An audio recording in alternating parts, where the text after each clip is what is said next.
ශ්‍රමණ බ්‍රාහ්මණ සම්ප්‍රදායන්හි සමවිසමතා.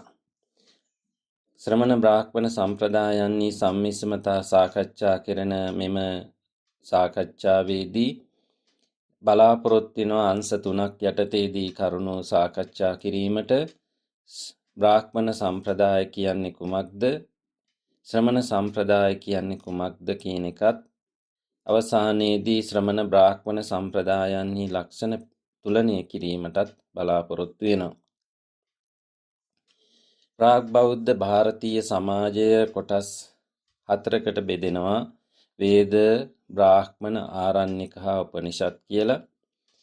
මේ යුග 4හිදී බ්‍රාහ්මණ මතය ඊ타ත්ම දියුණු මට්ටමක පැවතෙනවා, සමාජගත වෙනවා. ඊට හේතුව තමයි බ්‍රාහ්මණ කණ්ඩායම සමාජයේ ප්‍රමුඛ කණ්ඩායම බවට මතයක් සමාජගත කිරීම. ඒ වඩාත්ම තීව්‍රව එහෙම නැත්නම් දැඩිව සමාජගත වූ යුගය හැටියටයි බ්‍රාහ්මණ සමාජයේ හඳුන්වන්න පුළුවන්කමක් තියෙනවා. බ්‍රාහ්මණ සමාජයේ හමුවන්නේ ප්‍රාග් බෞද්ධ යුගයේ දෙවන යුගයේ හැටියට. බ්‍රාහ්මණ සමාජයට ආවේනික ඉගැන්වීම් ඒ වගේම මත සංකල්ප වෙනම දියුණු යුගය තමයි දෙවන යුගය වන බ්‍රාහ්මණ යුගය. මේ YouTube නාලිකාව තුළ බ්‍රාහ්මණ සමාජයේ හා දාර්ශනික පසුබිම පිළිබඳ වෙනම වීඩියෝවක් පටිගත කරලා තිබෙනවා. ඒක ඔබට අහන්න පුළුවන්. එසේ ඇසූ විට ඔබට දැනගත හැකි බ්‍රාහ්මණයන්ගේ ඉගැන්වීම් හා ඔවුන්ගේ මතවාද මොනවද කියලා.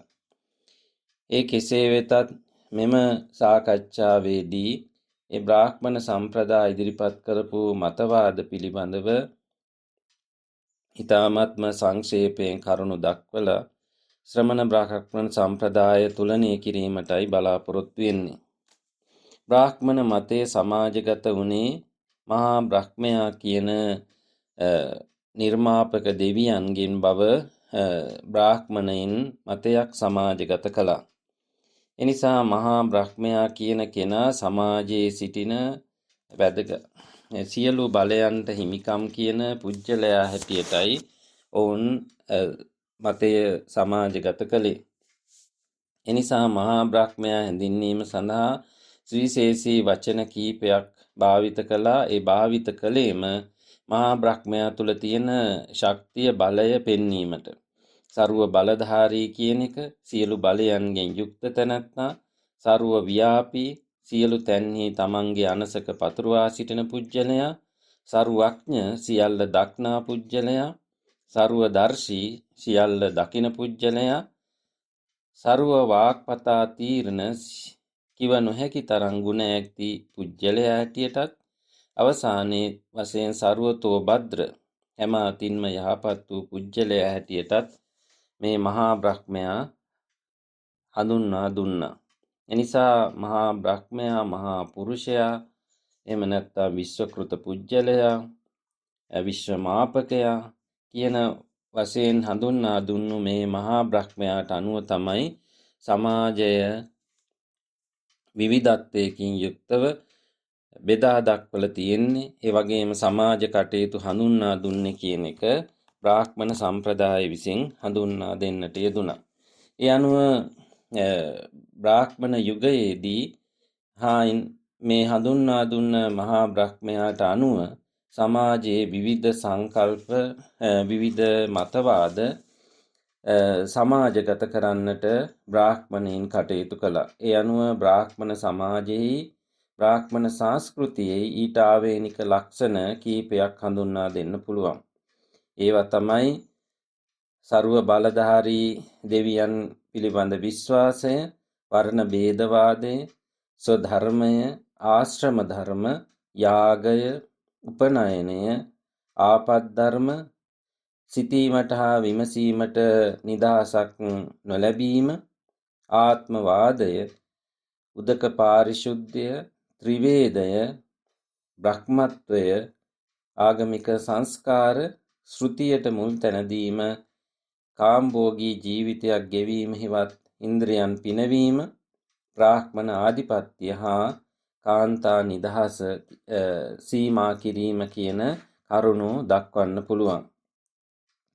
මේ කරුණු වලට අනුව බ්‍රාහ්මණයින් සමාජීය කරුණු, ආර්ථික කරුණු, දේශපාලන හා ආගමික කරුණු තමන්ට ආවේනික ආකාරයෙන් එහෙම නැත්නම් මේ මහා ලෝක මාපක දෙවියන්ට ආවේනික අයුරින් සමාජගත කරමින් මිනිසුගේ අවශ්‍යතා ඒ වගේම මිනිසුන්ගේ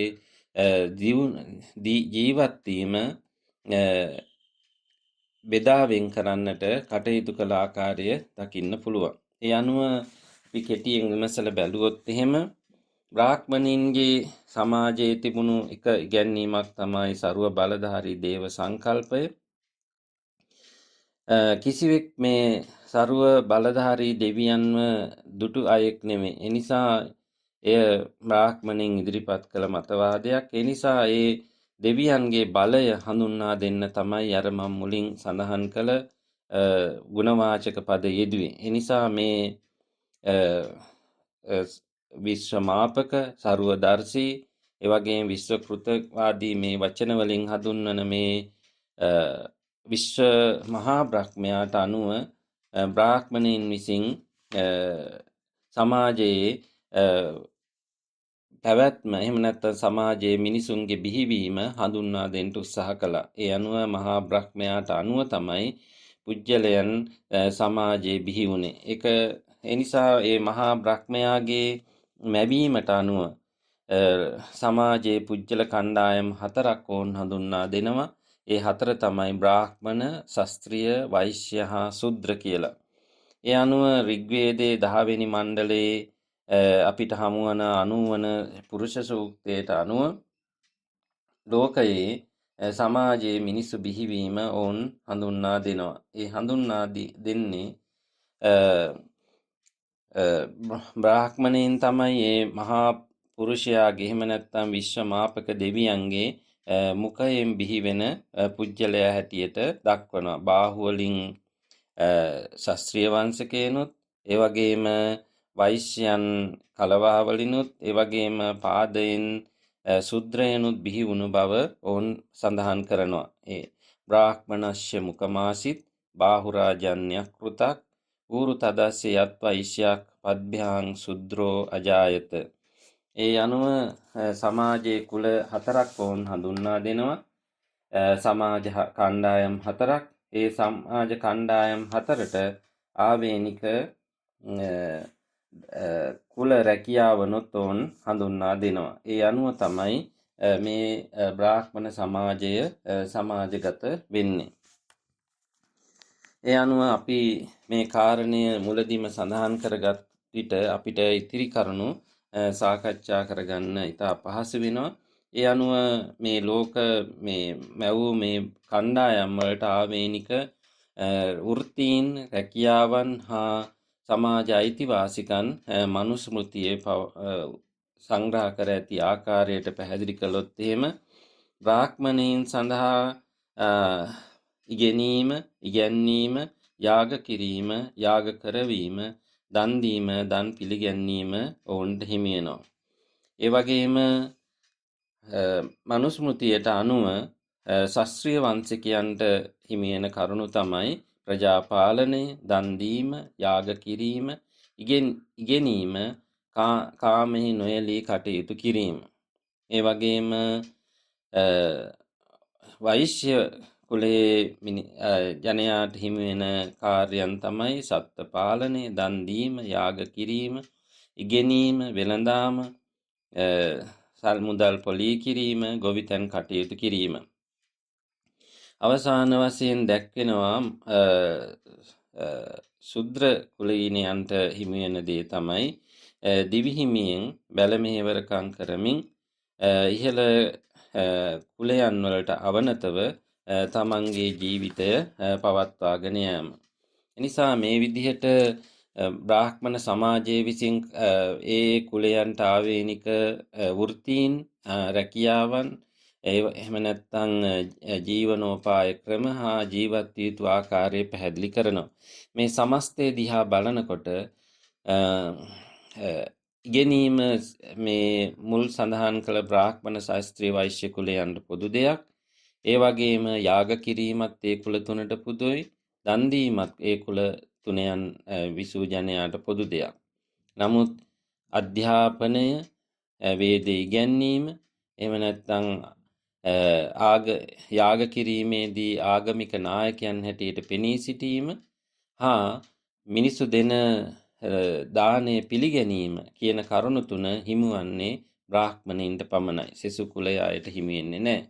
මේ කියන සියලු දේවල් ඉගෙන ගැනීම, යාග කිරීම, දන් දීම, ඉගැන්වීම, යාගයේදී ආගමික නායකයන් වශයෙන් පෙනී සිටීම හා කිසිම දෙයක් සමාජයෙන් ලබා ගැනීම කියන මේ සියලුම දේවල් අහිමි වුණු කාණ්ඩයේ හැටියටයි ශුද්‍ර වංශිකයන් බ්‍රාහ්මණයන් විසින් හඳුන්වා දුන්නේ. එනිසා බ්‍රාහ්මණයින් මේ සමාජයේ මේ ආකාරයට පුජ්‍යල කණ්ඩායම් බෙදා දක්වනවා. මේ සඳහන් කළ කරුණුවලට අනුව බ්‍රාහ්මණ සමාජයේ විසින් හඳුන්වා දුන්නු වර්ණ භේදය ඔබට පැහැදිලි ඇති. කුල 4ක් දැක්වීම. ආරම්භයේදී නම් මේක තිබුණේ ආර්ය අනාර්ය කියන ભેදයේ පදනම් වෙලා කළු වංශිකයන් හා බොහොම රූප සම්පන්න ආර්ය ජනයා අතර බෙදීමක් පමණයි පැවතුනේ. එය මේ කුලවාදයක් හැටියට සංවර්ධනය වුණා. ඒ අනුව අපි සඳහන් කළ ආකාරයට කුල 4 අනුව වර්ණ ભેදයක් දැක්වෙනවා. ඒ වගේම අර ඒ කුලයන්ට අයිති වෘත්තීන් දැක්වුවාම ඒක ස්වධර්මයක් හැටියට සංවර්ධනය වෙනවා. ඊළඟට ආශ්‍රම ධර්ම 4ක් බ්‍රාහ්මණයින් විසින් හඳුන්වා දෙනවා. මේ ආශ්‍රම ධර්ම 4 තමයි බ්‍රහ්මචාරී, ගෘහස්ත, වානප්‍රස්ත හා සාන්‍යාසි කියලා. නිසා ජීවිතයේ මේ යුග 4 ඉගෙන ගැනීම, එහෙම නැත්නම් ගෘහවාසය, ඒ වගේම වනගත වීම හා අවසානයේදී ජීවිතය අත්හැර ආගමානුකූලව ජීවත් වීම කියන අංශ 4 නියෝජනය කරන්නයි මේ ආශ්‍රම ධර්ම හඳුන්වා දී තිබෙන්නේ. ඒක බ්‍රාහ්මණ සමාජයේ විසින් බ්‍රාහ්මණයින් වෙත ඔවුන් උගන්වා තිබෙනවා. එහෙම නැත්නම් බ්‍රාහ්මණේ මේ කුලවල පුජ්‍යලයන්ට තමන්ගේ ජීවිතේ පවත්වාගෙන යන්නට අවශ්‍ය කරන ආකාරයට මේ ආශ්‍රම ධර්ම 4ක් උගන්වා තිබෙනවා. ඒ වගේම මේ බ්‍රාහ්මණයින් විසින් හඳුන්වා දුන්නු අනිත් වැදගත් දේ හැටියට දක්වන්න පුළුවන් යාගය කියන එක.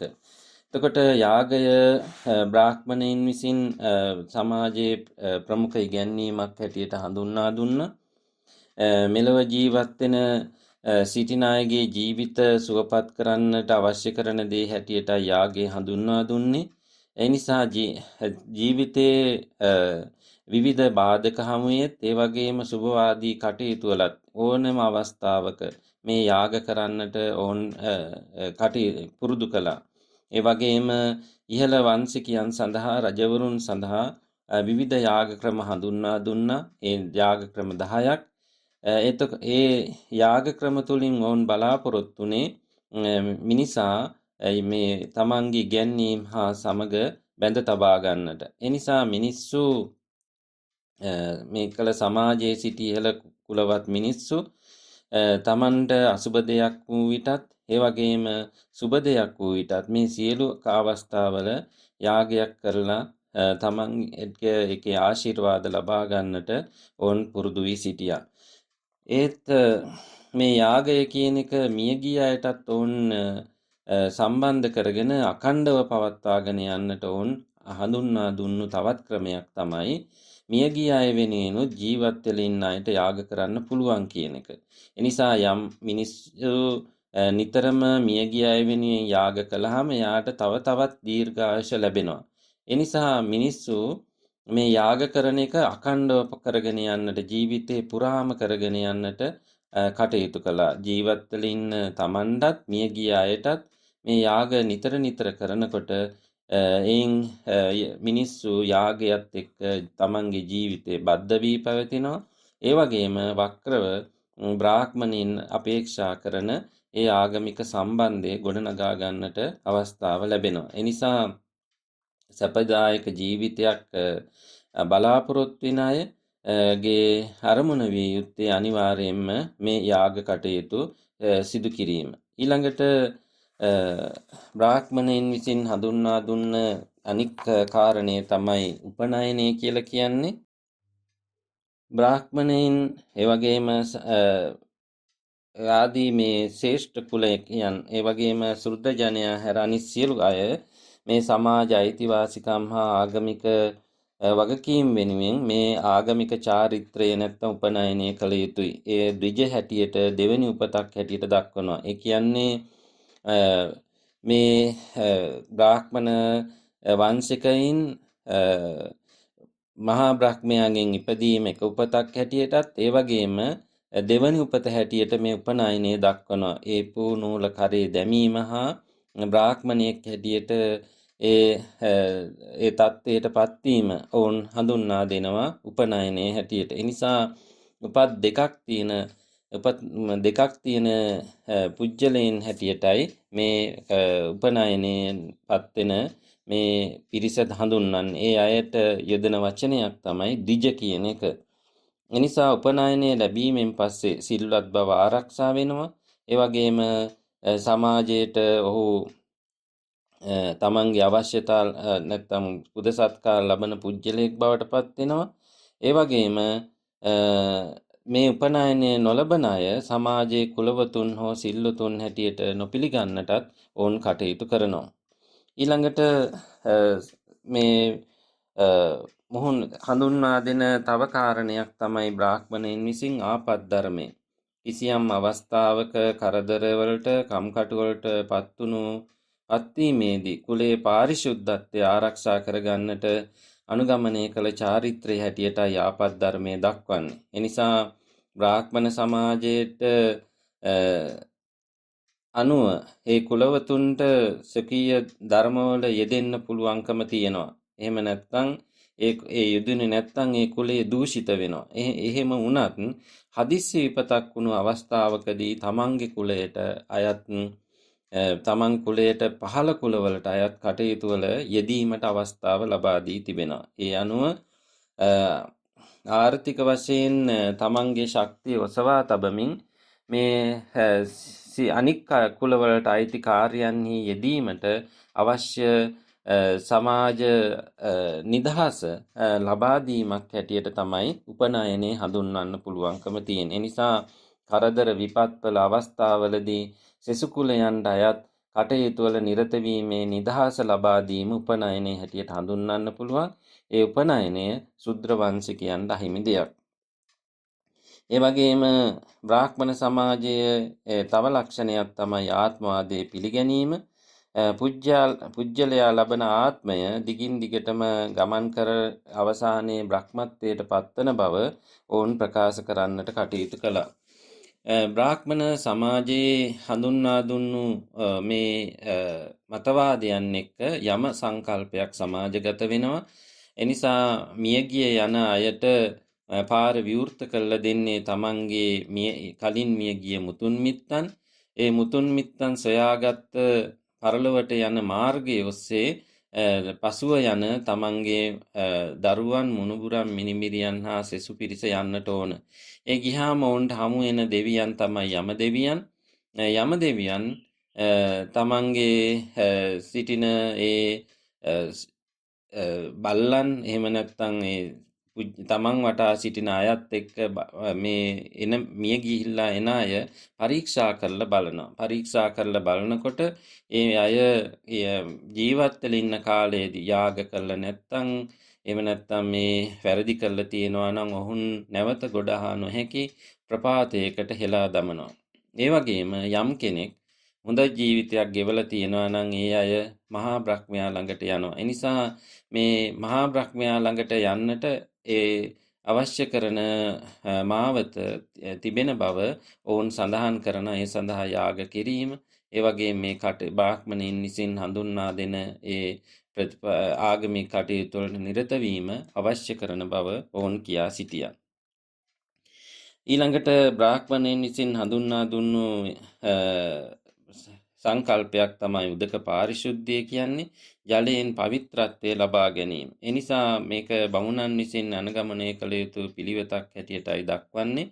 ජලයේ කිමිදී පව් සෝදා හැරීම. එනිසා එමගින් නිර්මලත්වයට පත්වෙන බව ඔවුන් ඉගැන්වුවා. එනිසා දිනකට දෙවරක් ඉතා අලුයම හෝ සවස් කාලයේ දිවේ කිමිදී තමන්ගේ පව් සෝදා හැරලා තමන්ගේ ආත්මය පිරිසිදු කරගන්නට පුළුවන් බව ඔවුන් විශ්වාස කළා. එනිසා මේ කායික පිරිසිදුවීමක් ඔවුන් මෙයින් හඳුන්වා අපිට දකින්න ලැබුණත් ඔවුන් මෙයින් හඳුන්වා දුන්නේ කායික පාරිශුද්ධත්වයේ තුලින් ආත්ම පාරිශුද්ධත්වයේ ඇතිවෙන බව. එනිසා උදක පාරිශුද්ධිය ඔවුන් හඳුන්වා දුන්නා. ඊළඟට බ්‍රාහ්මණයින් විසින් හඳුන්වා දුන්නු තවත් ඉගැන්වීමක් හැටියට අපිට හඳුන්වන්න පුළුවන් ආගමික සංස්කාර පිළිබඳ සංකල්පය.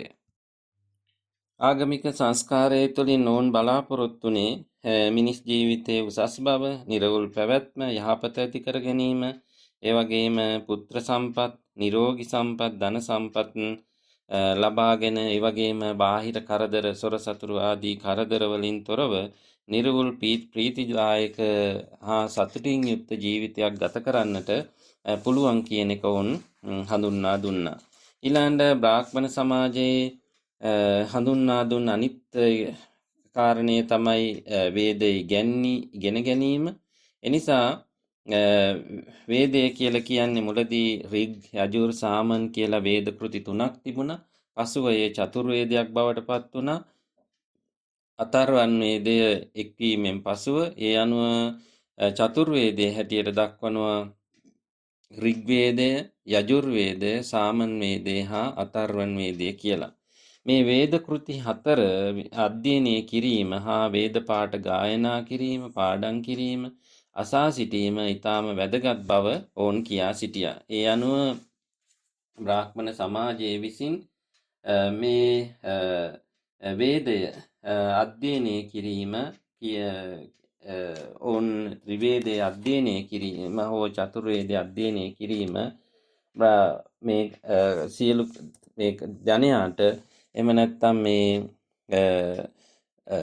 බ්‍රාහ්මණ, ශාස්ත්‍රීය, වෛශ්‍ය කියන කුල තුනට අයිති දෙයක් හැටියට දැක්වා. නමුත් මේ කාර්යය අහිමි වුණා මේ ශුද්‍ර වංශිකයන් සඳහා. ඊළඟට බ්‍රාහ්මණයින් විසින් හඳුන්වා දුන්නු තවත් සංකල්පයක් තමයි ශ්‍රුතිය කියන එක. ශ්‍රුතිය කියන්නේ අසා සිටීම කියන එක. ඒ නිසා තව කෙනෙක් වේදේ ගායනා කරනකොට ඒ අසා සිටීම පමණක් පාරිශුද්ධත්වයට උපකාරී වෙන බව ඔවුන් කියා සිටියා. ඒ නිසා ඒ ප්‍රශ්න කරන්නේ නැතුව ඒ දෙවියන්ගේ කීම අසා සිටින්නට ඕන් පුරුදු කළා. ඊට හේතුව තමයි වේදේ තුල ඇතුළත් වී තිබෙන්නේ දෙවියන්ගේ ප්‍රකාශනයන්, දෙවියන්ගේ වචනය. ඒ නිසා මේ දෛවී වාග් කියන දෙවියන්ගේ ප්‍රකාශන, දෙවියන්ගේ අදහස්, දෙවියන්ගේ ඉගැන්වීම් තමයි වේදේ තුල තියෙන්නේ.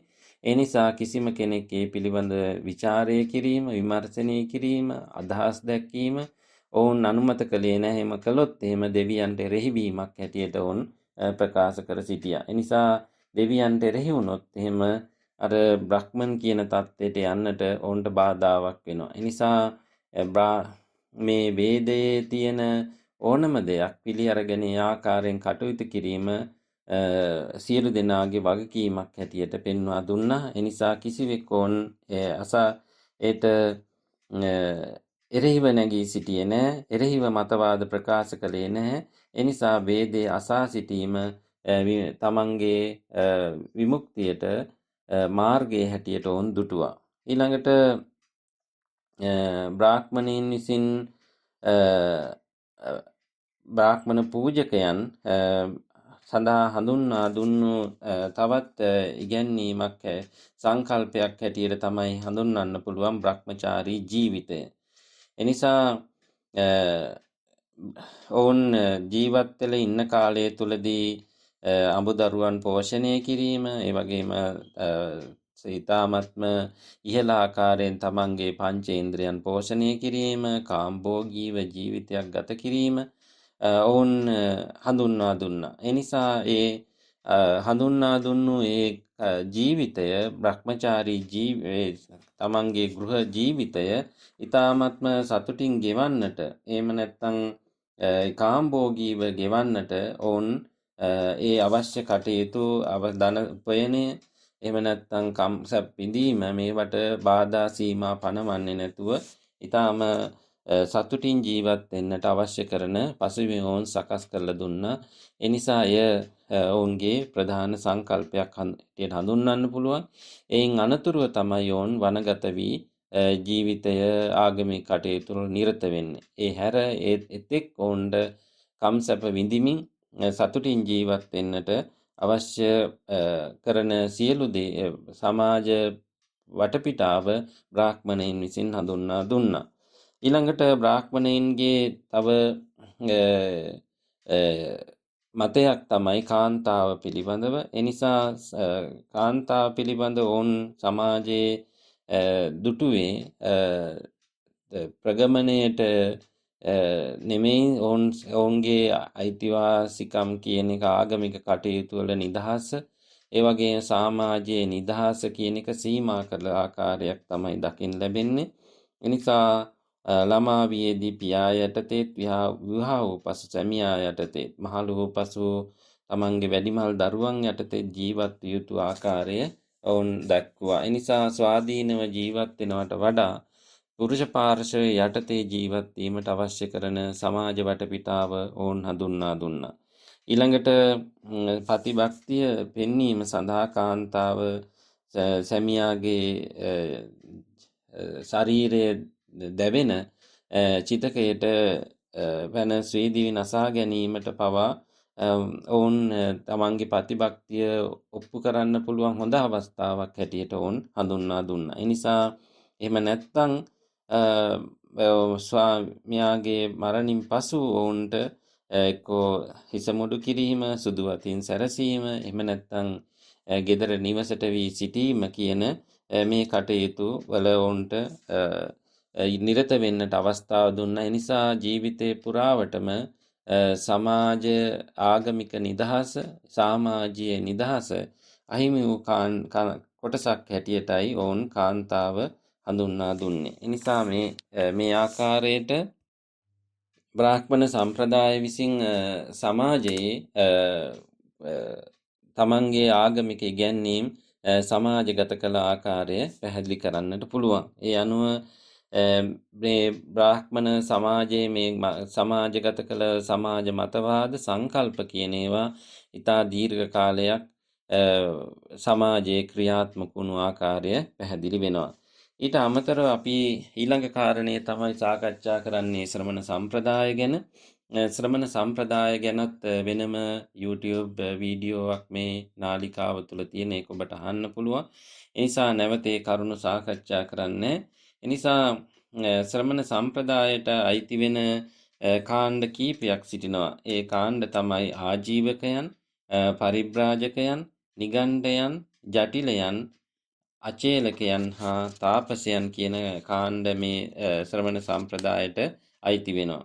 ඒ අනුව ඊට අමතරව බුද්ධ කාලීන සමාජයේ සිටිය පූර්ණ කාශ්‍යප, මක්කලි ගෝසාල, අජිත කේසකම්බල, පකුද කච්චායන, සංජය බෙල්ලට්ටි පුත්ත, නිගණ්ඨ නාත පුත්ත කියන සස්සාස්ෘවරුත් මේ ශ්‍රමණ සම්ප්‍රදායට අයිති වෙනවා. එනකොට ඒ අනුව සමස්තයක් හැටියට ගත්තාම ශ්‍රමණ සම්ප්‍රදාය තුළ ගැන්වෙන ඔවුන්ගේ ලක්ෂණ තමයි මේ ප්‍රතිපත්ති මොනවද කියලා බැලුවොත් අපිට පැහැදිලි වෙනවා.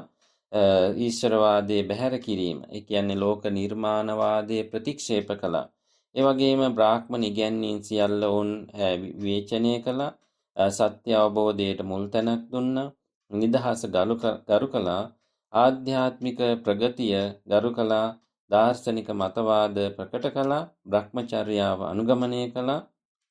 ඉන්ද්‍රිය සංවරය පිළිගත්තා. කාන්තා නිදහසට ගරු කළා. අනාත්මවාදය ඉදිරිපත් කළා, අවිහිංසාවාදය ප්‍රකට කළා. ඒ වගේම මෝක්ෂය ලබා ගැනීමට මඟ කියා දුන්නා. මේ ආකාරයට බ්‍රාහ්මණයින් විසින් මේ ශ්‍රමණයන් විසින් මේ තමන්ගේ ඉගැන්වීම් සමාජගත කළා. නිසා ඒ ශ්‍රමණ සම්ප්‍රදාය විසින් හඳුන්වා දුන්න ඔය ලක්ෂණ අනුව ශ්‍රමණ සම්ප්‍රදායට ආවේනික සම්ප්‍රදායක් සමාජගත වුණා. නිසා දෙවියන් පිළිගැනීම වුන් ප්‍රතික්ෂේප කළා. ඒ වගේම බ්‍රාහ්මණීන් ඉගැන්වූ යාගය ගැන, දේව නිලෝක නිර්මාණය, කුලවාදය, ආපත්ධර්ම, ඊළඟට ස්වධර්ම, මේ වගේ දේවල් පිළිබඳව ඔවුන් කරුණු සාකච්ඡා කළා, ਵਿਚාරය කළා.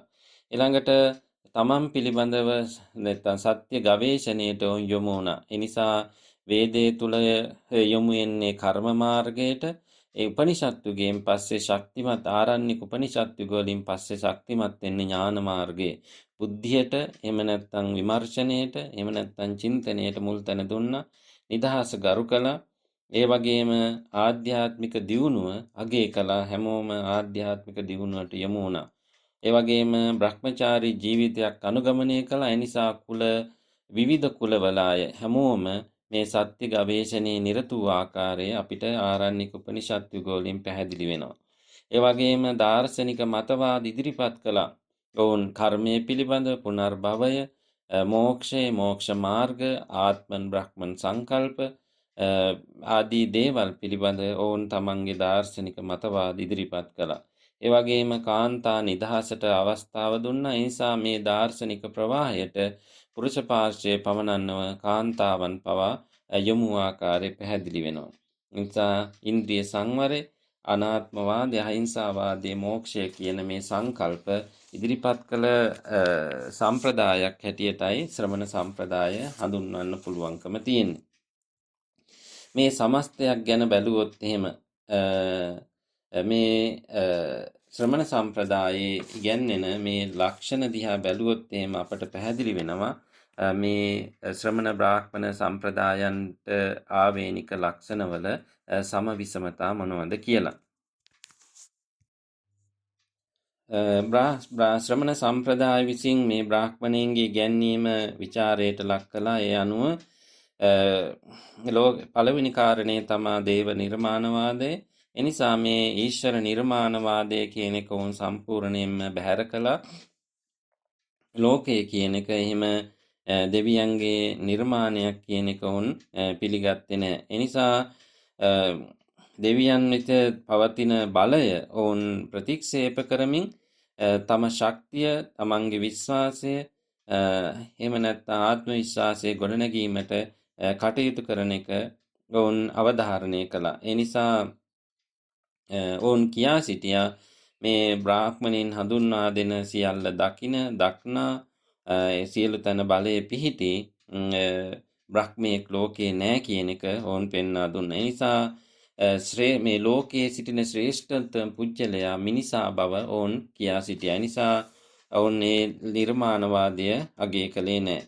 ඊළඟට දෙවෙනි කාරණේ තමයි ඔවුන් සමාජයේ පීඩාවට ලක් කළ වර්ණ භේදය, එහෙම නැත්නම් ස්වධර්ම කියන ඒවා මේ බ්‍රාහ්මණ ඉගැන්වීම් මුල් කරගෙන, එහෙම නැත්නම් ඊශ්වර නිර්මාණවාදයේ මුල් කරගෙන සමාජගත කරන්නට යෙදුණා. ඒ නිසා ඔවුන් කියා සිටියේ මිනිසුන්ගේ උප්පත්තිය නිර්මාණය සිදුවන්නේ හේතුඵල න්‍යායකට අනුව. ඒ නිසා ඔවුන් වර්ණ භේදය පිළිගත්තේ නැහැ. ඒ නිසා ඔවුන් සමාජගත කළා සියලු දෙනාට, සියලු කුලයන්ට අයිති දෙනාටත්, ඒ වගේ ස්ත්‍රී පුරුෂ සියලු දෙනාටම සමාන අයිතිවාසිකම් සමාජගත වෙන බව තියෙන බව. ඒ නිසා හැමෝටම පුජ්‍යල නිදහස, දානය, පොදු බව, ඊළඟට කාම සම්පත් විඳීමේ හැකියාව, නුවණ ලබා ගැනීම, මේ සියලු දේවල්, ඉන්ද්‍රිය දමනය, ඉන්ද්‍රිය දියුණුව, ආත්ම දමනය, මේ සියලු දේම සියලු දෙනාට පොදුවේ කරන්න පුළුවන් කියන එක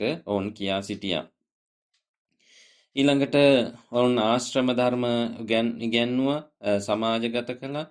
එනිසා ශ්‍රමණ සම්ප්‍රදායේ කියා සිටියේ සියලු දෙනාටම වනගත වී සත්‍ය ගවේෂණය කරන්නට පුළුවන් කියලා. එනිසා පසු කාලයේ සමාජගත වූ උපනිෂද් සාහිත්‍යයේ තොරතුරු වලට අනුව කුලවත්තුන් කුලහීනයන් හැටියට සලකපු අය කාන්තාවන් මේ සියලු දෙනාම වනගත වී සත්‍ය ගවේෂණයේ නිරත වුණා. ඒ නිසා රයික්ව කියන පියදුරෙක් ගාර්ගියා කියන කාන්තාවන් මේ සමාජගත වී සත්‍ය ගවේෂණයේ නිරත වුණා. ඒ නිසා සියලු දෙනාටම සත්‍ය ගවේෂණය කරන්න පුළුවන් කියන එක ඔවුන් කියා සිටියා. ඊළඟට ඔවුන් කියා සිටියා මේ වේදයේ තුල අන්තර්ගත වෙන්නේ දේව වාක්‍ය එහෙම නැත්නම් දෛවී වාග් කියන එක. ඒ නිසා ඒකට මුල් තැන දුන්නා. ඒ සඳහා ජනතාවට කතා කරන්නට විමසන්නට ඔවුන් අවස්ථාවක් ලබා දුන්නේ නැහැ. නමුත් ශ්‍රමණ සම්ප්‍රදාය තුල ඔවුන් කියා සිටියේ මේවා අසාග සිටීමට වඩා තමන් තුළ ගුණධර්ම වර්ධනය කිරීම තමයි ආත්ම දියුණුවට හේතු වෙන්නේ කියලා. ඒ නිසා මේ වේදේ ශ්‍රවණය කිරීම ඵලදායී දෙයක් නොවන බව ඔවුන් ප්‍රකාශ කළා. ඊළඟට ඔවුන් හඳුන්වා දුන්න මේ රිග්ග, යජුර්, සාමන් හා අතර්වන් කියන මේ වේදයේ තුල අන්තර්ගත වෙන පාට අපි කිව්වා දේව භාෂිතයක් කියලා. ඒකට ගරු කරන්නට ඕන් යමු වුණා. ඒ නිසා මේ ගරු කිරීම අර්ථ ශූන්‍ය එකක්, ඒ වගේම නිෂ්ඵල දෙයක් හැටියට ඕන් කියා සිටියා. ඒ නිසා මේකෙන් දෙවියන් සතුටු කරනවායි කියලා ඕන් කල්පනා කරා නම් ඒක ඔවුන් කල්පනා කළේ ඒක පුජ්‍යලයා සිදු කරන අනුවන ක්‍රියාවක් හැටියට. ඒ නිසා පුජ්‍යලයා මේවට නතු නොවි මේ වේදේ අසාගෙන සිටීමෙන් කිසිම පාරිශුද්ධත්වයක් වොන්ඩත් නොවන බවත්, ඒ නිසා තමන් පිළිබඳ සත්‍ය ගවේෂණය කිරීම, ලෝකයේ පිළිබඳ සත්‍ය ගවේෂණය කිරීම ඔවුන් අගය කළා. ඊළඟට උදක පාරිශුද්ධියත් ඔවුන් ප්‍රතික්ෂේප කළා. එනිසා මේ ජලයේ කිමිදීමෙන් උදක පාරිශුද්ධිය ලබනවා නම් ඔවුන් මේ ජලයේ වෙසෙන ජල සත්තුන් ඊට වඩා මේ උදක පාරිශුද්ධිය ලැබපු සත්‍යයන් හැටියට ඔවුන් ප්‍රකාශ කරා. මත්ස්‍යයන්, ඉබ්බන් වැනි සත්තුන් මීට වඩා පාරිශුද්ධත්වයට පත් වෙන බව. ඒ නිසා වතුරෙහි බැස උදක පාරිශුද්ධිය ලැබීම කිසිසේත්ම ආත්ම පාරිශුද්ධියට හේතු නොවන බවුන් කියා සිටියා. ඊළඟට කාන්තා විමුක්තිය ගැන උන් කතා කළා ශ්‍රමණ සම්ප්‍රදාය විසින්. එනිසා මේ කාන්තාවන් කියන සියලු දෙනාටම පැවිද්ද ලබා ගන්නට, එහෙම නැත්නම් ආත්ම අවබෝධය ලබා ගන්නට පුළුවන් ශක්තිය තිබෙන බව ඔවුන් කියා සිටියා. ඊළඟට බමුණන් බ්‍රාහ්මණයන් ගත කළේ කාම සැප විඳිමින් කාම්භෝගී ජීවිතයක්. එනිසා මේ කාම්භෝගී ජීවිතය ගත කිරීම තුලින් ඔවුන් මේ විමුක්තිය ලබා ගන්න නොහැකි බව. එනිසා මේ ආශාවන් අතහැර, සම්පත් අතහැර වනගත වී අල්පේච්ඡ ජීවිතයක් ගෙවීම ඊටමත්ම වටිනා බව ඔවුන් කියා සිටියා. එනිසා බොහෝ දෙනා මේ ආරණ්‍යක යුගයේදී වනගත වෙන්නට, සත්‍ය ගවේෂණය කරන්නට යොමු ආකාරය අපිට පෙන්වා දෙන්න පුළුවන්කම තියෙනවා. ඊළඟට බ්‍රාහ්මණයන් විසින් හඳුන්වා දුන්න විමුක්තිය සඳහා මේ යාග හෝම පැවැත්වීම, සත්ත්ව ඝාතන කිරීම, යාග ද්‍රව්‍ය විනාශ කිරීම තුලින් මේ ආත්ම අවබෝධයක්, එහෙම නැත්නම් ආත්ම දියුණුවක්වත් නොවන බව වොන් කියා සිටියා. එනිසා ඒ කර්ම මාර්ගයට ප්‍රතිවිරුද්ධව ඥාන මාර්ගය ඉදිරිපත් කළා. එනිසා භාවනා කිරීමෙන්, එහෙම නැත්නම් යෝගවල නිරත වීමෙන් තමන් ලබන ආත්ම අවබෝධය තුලින් ඔවුන් මිනිසාට පුළුවන්කම තිබෙනවා තමන්ගේ ආත්ම විමුක්තිය සාදා ගන්නට. එනිසා බොහෝ දෙනා සැප අත්හැරලා වනගත වෙන්නට කටයුතු කළා. එනිසා බ්‍රාහ්මණ සමාජයේ තුලින් ගතානුගතික පැවතුණු ඒ මතවාද, සමාජීය, ආගමික, ආර්ථික සීමා කිරීම ඉක්මවා ගොස් නිදහසේ ජීවත් වෙන්නට පුළුවන් සමාජයක් බ්‍රාහ්මණයන් විසින් හඳුන්වා දුන්නා. ශ්‍රමණයන් විසින් හඳුන්වා දුන්නා. අවසාන වශයෙන් කියන්න තිබෙන්නේ මේ සම්ප්‍රදායන් දෙකෙහි තිබෙන සමවිෂමතාවයන්. බ්‍රාහ්මණ සම්ප්‍රදාය හා ශ්‍රමණ සම්ප්‍රදාය දෙක අතර ඊශ්වර නිර්මාණ බ්‍රාහ්මණ සම්ප්‍රදාය ඊශ්වර නිර්මාණවාදය පිළිගත්තා. ශ්‍රමණ සම්ප්‍රදාය ඊශ්වර නිර්මාණවාදය බැහැර කළා. බ්‍රාහ්මණ සම්ප්‍රදාය වර්ණ ධර්ම, ස්වධර්ම, ආශ්‍රම ධර්ම, ආපත් ධර්ම කියන දේවල් පිළිගත්තා. ශ්‍රමණ සම්ප්‍රදාය වර්ණ ධර්ම, ස්වධර්ම, ආශ්‍රම ධර්ම, ආපත් ධර්ම කියන කොටස් බැහැර කරලා සියලු දෙනාටම සමානත්වය ඇති, ඒ වගේම සියලු දෙනාම ආත්ම අවබෝධයට ශක්තියතා ඇති පුජ්‍යලයන් හැටියට හඳුන්වා දුන්නා. ඒ වගේම බ්‍රාහ්මණ සම්ප්‍රදාය විසින් යාගය විමුක්ති මාර්ගයක් හැටියට, එහෙම නැත්නම් තමන්ගේ ජීවිතය සාර්ථක කරගන්නටත් පරලෝකීය අයගේ ජීවිත සාර්ථක කරගන්නටත් හේතු වෙන බව පිළිගත්තා. ශ්‍රමණ සම්ප්‍රදාය විසින් ඒ බැහැර කළා. ඒ නිසා උන් හඳුන්වා දුන්නා ඥාන මාර්ගයේ ඉතා වටිනා බව. ඊළඟට බ්‍රාහ්මණ සම්ප්‍රදාය විසින් වේදේ ශ්‍රුතිය ඥාන මාර්ගයක් හැටියට පෙන්වා දුන්න අසාගෙන සිටීම. ශ්‍රමණ සම්ප්‍රදාය විසින් ඒ ප්‍රතික්ෂේප කළා. ඒ නිසා සත්‍ය අවබෝධය ලැබීම, යෝග භාවනාවල යෙදීමින් ඥානය දියුණු කිරීම තමයි නියම ඥාන මාර්ගයේ හැටියට, එහෙම නැත්නම් විමුක්තිය ලබා ගැනීමට ඇති මාර්ගයේ හැටියට හඳුන්වා දුන්නා. ඊළඟට බ්‍රාහ්මණ සම්ප්‍රදාය විසින් අඹදරුවන් සමග කාම්භෝගී ජීවිතයක් ගත කිරීම අගය කළා. නමුත් ශ්‍රමණ සම්ප්‍රදාය ගිහිගෙන් නික්මීම හා පැවිදි ජීවිතය අගය කළා. බ්‍රාහ්මණ සම්ප්‍රදාය යාග කිරීමේ යෙදී සිටිනකොට ශ්‍රමණ සම්ප්‍රදාය තපස්චර්යාවල යෙදුණා. ඊළඟට බ්‍රාහ්මණ සම්ප්‍රදාය විසින් ගතානුගතික දේව බ්‍රහ්මයාට අනුව ගතානුගතික ජීවිතයක් ගත කළා. ශ්‍රමණ සම්ප්‍රදාය නිදහසේ සියලු දෙනාට පොදුවේ ජීවත් විය හැකි ජීවිතයක් හඳුන්වා දුන්නා. ඊළඟට බ්‍රාහ්මණ සම්ප්‍රදාය ආධ්‍යාත්මික සංවර්ධනය අගය කළේ නැහැ. එය මහා බ්‍රහ්මයා මත පදනම් වූ, යාගයේ මත පදනම් වූ ජීවිතයක් බවට හඳුන්වා දුන්නා. නමුත් ශ්‍රමණ සම්ප්‍රදායේ ප්‍රතික්ෂේප කළා. ඒ නිසා ආගමික ආධ්‍යාත්මික සංවර්ධනය ඉතා ඉහළින් අගය කළා. ඒ නිසා යාගය, කර්මය, භාවනාව, මෝක්ෂය, මෝක්ෂ මාර්ග කියන ආත්මන් බ්‍රහ්මන් සංකල්ප මේ සියලු දේවල් හඳුන්වා දෙමින් පුජ්‍යලයාගේ ආධ්‍යාත්මික සංවර්ධනය ඉතා ඉහළ මට්ටමක පවත්වා ගත යුතු බව ඔවුන් හඳුන්වා දුන්නා.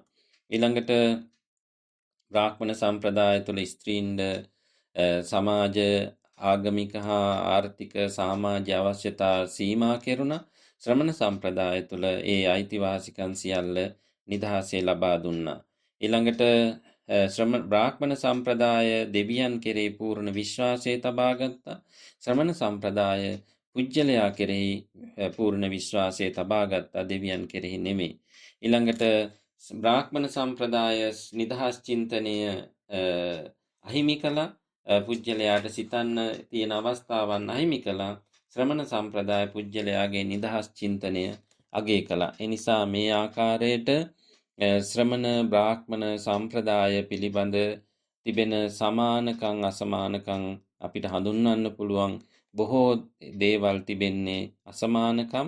එනිසා ශ්‍රමණ සම්ප්‍රදාය කියන්නේ ස්වාධීනව ගොඩනැගුණු ආත්ම අවබෝධය ලබාගෙන මෝක්ෂයට ගිය සියලු දෙනා කෙරෙහි සමානාත්මතාවය අගය කළ, පුජ්‍යල නිදහස අගය කළ, පුජ්‍යල වගකීම් අගය කළ සම්ප්‍රදායක් හැටියට හඳුන්වා දෙන්න පුළුවන්.